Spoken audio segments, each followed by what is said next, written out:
अच्छा, एक छोटा सा एक लेक्चर अल्ट्रासाउंड के हवाले से और है, क्योंकि ये हजामा भी जानते हैं, ये ऑल्टरनेटिव मेडिसिन के भी बादशाह हैं, ये सिस्टम ऑफ होम्योपैथी से भी जुड़े हुए हैं, ये वॉइस ऑफ हेल्थ के CEO भी हैं, और सबसे बड़ी चीज एक अच्छे इंसान है। और एक अच्छा इंसान जो होता है ना, ये एक बहुत बड़ा होता है। अब एक खूबसूरत सा शेर हो जाए, थोड़ा सा मतलब तुम लोग परेशान हो गए होगे एक शेर पढ़ के, फिर मैं उस हस्ती को बोला, मैंने माना, गौर से सुनना, मैंने माना मेरी आवाज नहीं जाएगी, मैंने माना मेरी आवाज नहीं जाएगी, दरो दीवार से टकराकर पलट आएगी, अभी भी वक्त है, अभी भी वक्त है, अंधेरों का करो कोई इलाज, वरना ये नस्ल उजालों को तरस जाए।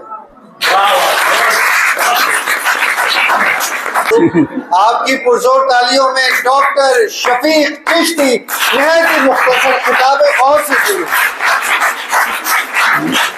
बिस्मिल्लाहिर्रहमानिर्रहीम, सल्लल्लाहु अला हबीबी मुहम्मदिन व आलिहि व अस्हाबिही व बारिक वसल्लम। Doctor Mohammad Shafiq Chishti voice of health के प्लेटफॉर्म से आपको अस्सलाम वालेकुम कहता है। मैंने बचपन में सुना था और अब मेरे बच्चे 55 के हो गए हैं, और मैं एक बात सुनता हूँ कि जहाँ 2 फीमेल मौजूद हों तो उनकी आवाज़ पूरे हॉल में गूंजती है। तो यहाँ तो माशाल्लाह एक कसीर तादाद है।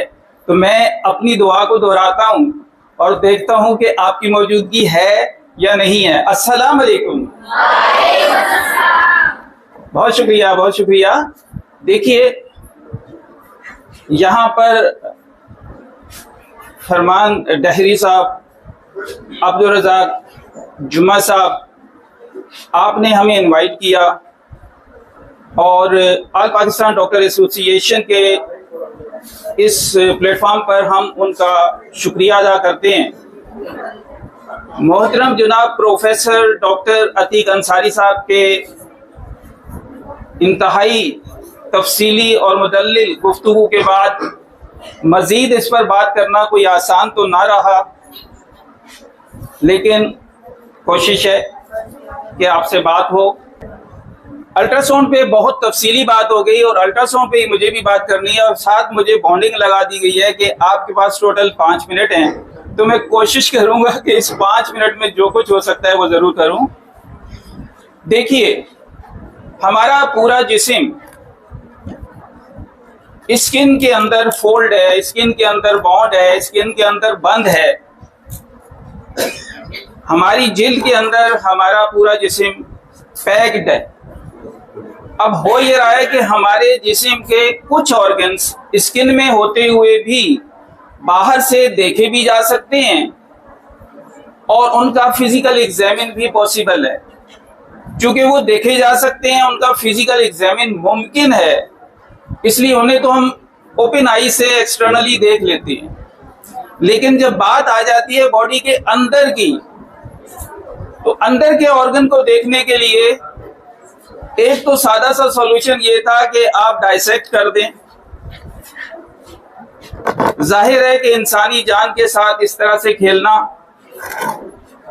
ज्यादती होगी, या ऑपरेशन करके डायग्नोज करना उससे बड़ी ज्यादती होगी। तो जरूरत थी इस बात की कि इंटरनल ऑर्गन्स को समझने के लिए कोई मैकेनिकल इंस्ट्रूमेंट का इस्तेमाल किया जाए। तो आपने इंटरनली जिस्म को देखना है तो अब से कुछ अर्सा पहले तक, बल्कि अब भी, एक्सरेज से फायदा उठाया जाता था। एक्सरेज में रेडियो एक्टिव रेज इस्तेमाल होती हैं, और जहां रेडियो एक्टिव रेज इस्तेमाल हो इंसानी बॉडी के ऊपर, तो उनके बैड इफेक्ट देखे गए हैं। और उन बैड इफेक्ट में सबसे बड़ा बैड इफेक्ट जो है वो है कैंसर।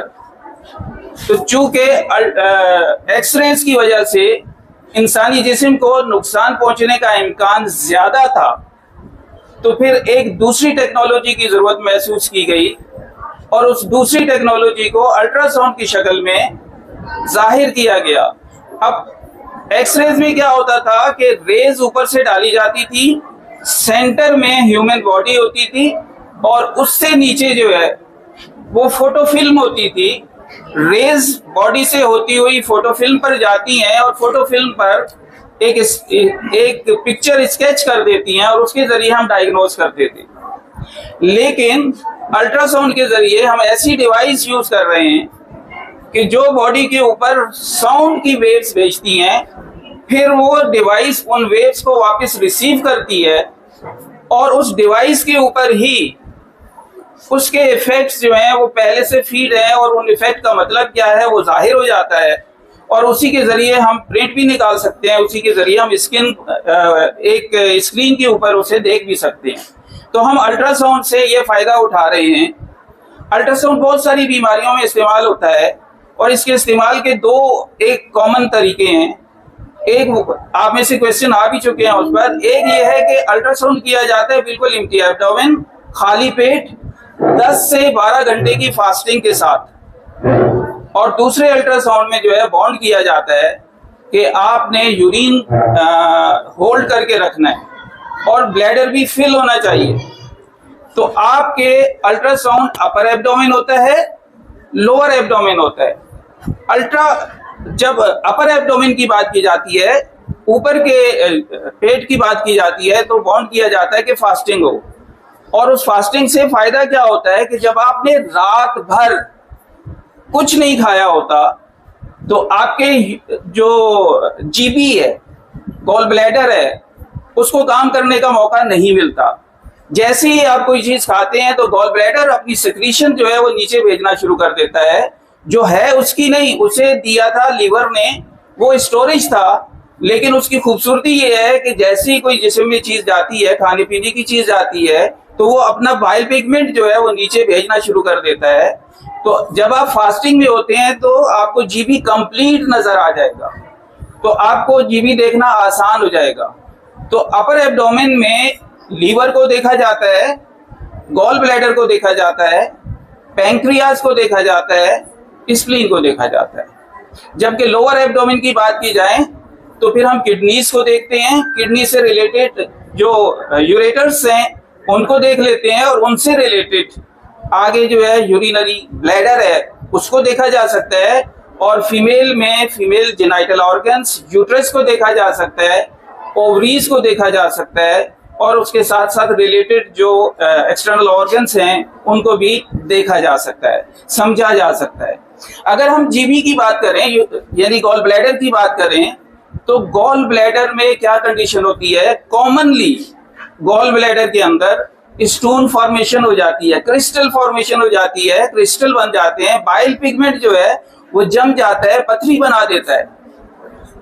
आमतौर पर यह कहा जाता है या लिखा जाता है सिंगल स्टोन या मल्टीपल स्टोन। जब हम सिंगल स्टोन लिखते हैं तो मतलब ये होता है कि उसके जीबी के अंदर सिर्फ एक स्टोन जो है वो मौजूद है, और जब मल्टीपल लिखा जाता है तो उसका मतलब ये होता है कि बेशुमार स्टोन उसके अंदर मौजूद हैं।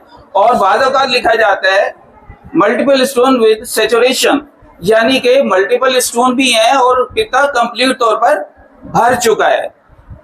ये कोलिलिथाइसिस, मेडिकल टर्म में इसे कोलिलिथाइसिस कहते हैं, यानी कि पित्ते के अंदर पथरी मौजूद है। और कोलिसिस्टाइसिस दूसरी जो टर्मिनोलॉजी यूज की जाती है वो उस जीबी के राउंड में जो वॉल है उसकी इन्फ्लेमेशन से रिलेटेड यूज की जाती है। अगर वो इन्फ्लेम हो तो कोलिसिस्टाइटिस की टर्मिनोलॉजी इस्तेमाल की जाती है, यानी कि गॉल ब्लैडर की जो दीवार है उसमें कोई इन्फ्लेमेशन हो गई है या वो स्वेल कर गई है या एनलार्ज हो गई है। इसी तरीके से आप कॉमन बाइल डक्ट सीबीडी को देख सकते हैं। और अगर नीचे आ जाते हैं तो फिर आप केयूबी यानी किडनी के अंदर बहुत सारी चीजें देख सकते हैं। किडनी का अपना स्ट्रक्चर देख सकते हैं, अपना साइज देख सकते हैं, किडनी में क्या प्रॉब्लम है। मिसाल के तौर पे किडनी में भी स्टोन होता है, तो आपको किडनी के अंदर जब अल्ट्रासाउंड करेंगे तो शेडो नजर आएगा, ये शेडो या तो शाइनी वाइट होगा या डार्क होगा। ये इस बात की अलामत होगी, ये इस बात का सिंबल होगा कि किडनी के अंदर कोई एबनॉर्मल चीज मौजूद है। तो आप किडनी के अंदर स्टोन भी देख सकते हैं, स्टोन मौजूद है, या किडनी के अंदर इन्फ्लेमेशन हो जाती है, किडनी के अंदर नेफ्राइटिस हो जाता है। नेफ्रॉन्स छोटी छोटी नालियां हैं जो किडनी के अंदर भरी पड़ी हैं, उनकी इन्फ्लेमेशन को नेफ्राइटिस कहते हैं। तो आप अल्ट्रासाउंड के जरिए नेफ्राइटिस देख सकते हैं। इसी तरीके से किडनी के अंदर बाज औकात सिस्ट फॉर्मेशन हो जाती है, यानी कि ब्लिस्टर बन जाते हैं।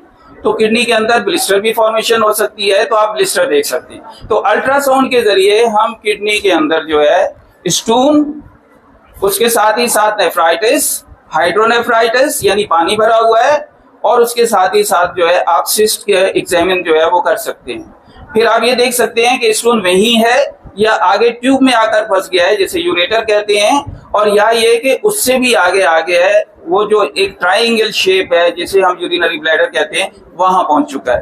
तो अल्ट्रासाउंड के जरिए हम ये सारे फायदे उठा सकते हैं। और इनमें से ये जो टर्मिनोलॉजी यूज हो रही है यहाँ पर, इनमें से हर टर्मिनोलॉजी पर आपके यहाँ होम्योपैथिक की सिंगल रेमेडी मौजूद है जो परफेक्ट है। यानी आप सिर्फ अलामात के मोहताज नहीं हैं, बल्कि आपके पास अल्ट्रासाउंड की रिपोर्ट आ जाए तो आप रिपोर्ट देखते ही फैसला ले सकते